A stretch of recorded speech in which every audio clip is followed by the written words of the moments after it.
చంద్రబాబు నాయుడు గారి త్వరలోనే వస్తుంది.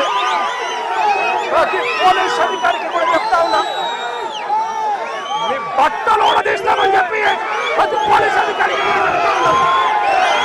మీ యూనిఫామ్ తీస్తాం, చట్టం మిమ్మల్ని నిలబెడతాం, దోషులుగా మిమ్మల్ని నిలబెట్టి మీ యూనిఫామ్ తీయించి మీకు ఉద్యోగాలు లేకుండా చేస్తామని కూడా ఈ సందర్భంగా ఇప్పటికైనా చెప్తా ఉన్నా, ప్రతి పోలీస్ అధికారిలో కూడా మార్పు తెచ్చుకోండి. ఎల్లకాలం ఇదే పరిపాలన సాగదు. మీరు చేసిన ప్రతి పనికి కూడా వడ్డీతో సహా లెక్కేసి మిమ్మల్ని దోషులుగా నిలబెట్టి మీతో కక్కిచ్చే కార్యక్రమం ఖచ్చితంగా చేస్తామని చెప్పి కూడా ఈ సందర్భంగా ప్రతి పోలీస్ అధికారికి కూడా చెప్తా ఉన్నాం. జగన్, పోలీసులను బట్టలు ఉడదీసి కొడతా అంటున్నావు. పోలీసులు ఏమన్నా నువ్వు ఇస్తే వేసుకున్న బట్టలు అనుకున్నావా? కష్టపడి చదివి రన్నింగ్ రేసుల్లో ఎగ్జామ్స్లో పాస్ అయి ఎన్నో వేల మంది పోటీ పరీక్షల్లో నెగ్గి వేసుకున్న యూనిఫామ్ ఇది.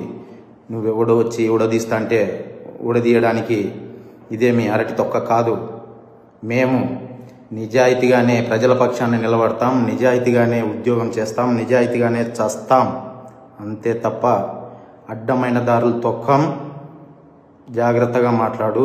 గౌరవనీయులైన రాష్ట్ర ముఖ్యమంత్రి గారికి, డిప్యూటీ సీఎం గారికి, హోమ్ మినిస్టర్ గారికి, రాష్ట్ర డీజీపీ గారికి నా విన్నపం ఏంటంటే, ఈరోజు జగన్ తన స్వలాభం కోసము, రాజకీయం కోసము పోలీసులని బట్టలు ఉడదీసి కొడతాం, బట్టలు ఉడదీస్తాం, అలాగే వారి శిష్యులు పోలీసులని అమ్మనాబూతులు తిడుతున్నారు.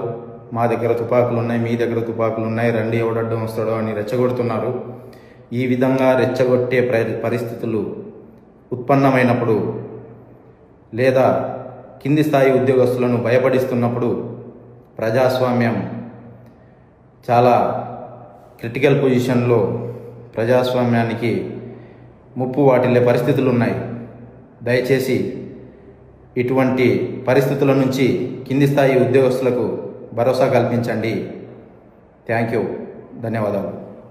నేను G Sudhakar Yadav, sub inspector of police, Ramagiri.